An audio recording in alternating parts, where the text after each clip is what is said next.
Air India and Air India Express will together operate a total of 80 scheduled and non-scheduled flights to and from West Asian region today. The two carriers continue to operate their respective scheduled services to and from Jeddah and Muscat on Saturday, operating a total of 10 flights to and from Jeddah. Air India Express operating 8 scheduled flights to and from Muscat.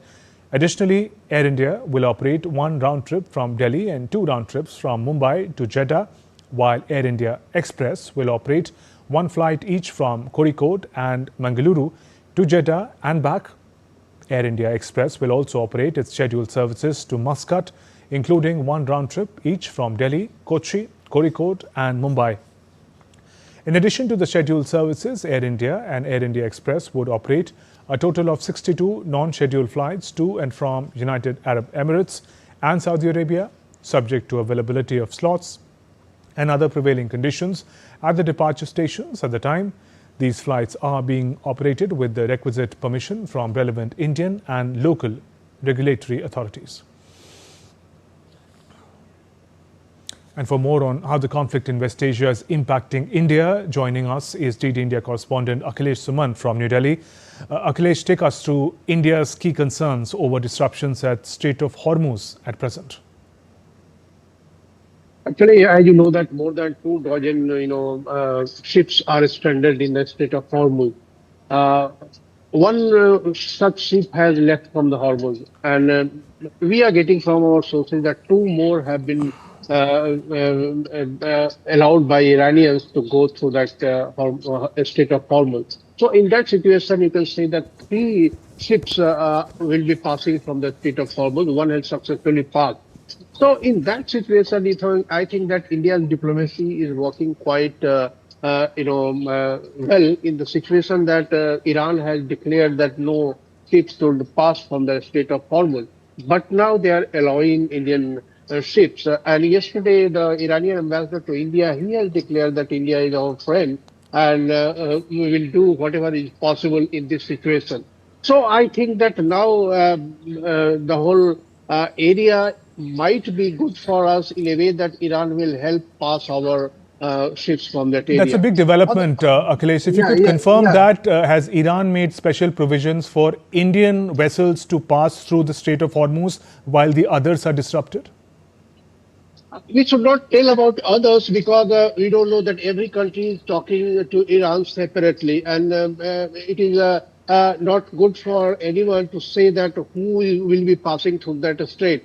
But yes, India has been talking frequently.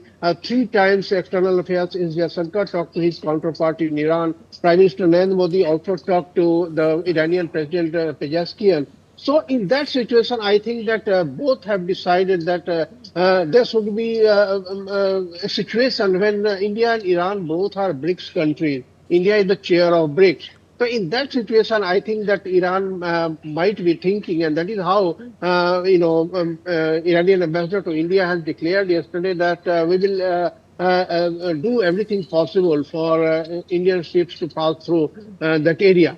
So I think that LPG solution might be coming from that day because, that is the area from 90% of our imports from that area of LPG comes through that route. So that is in a way that positive signal.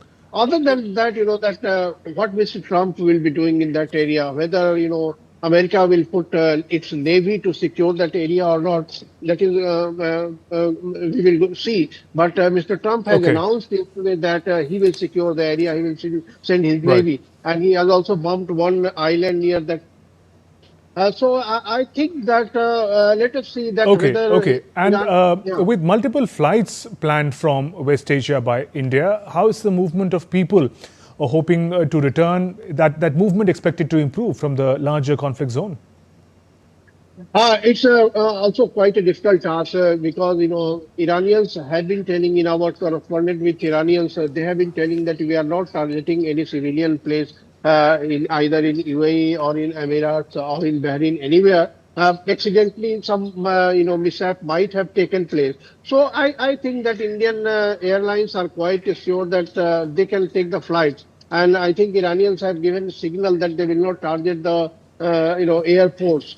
So that is the situation that our people might be coming. Every day some flights are coming from that area, and I think that this will smoothen whoever is stranded at the airport who had already bought the ticket.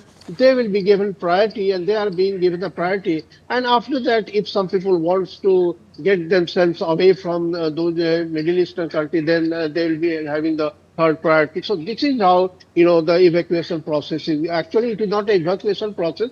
It is a process that whoever are stranded in that area, they are being taken back to India. Yeah. Okay, there, Akhilesh, thank you for joining us with those inputs on developments in West Asia.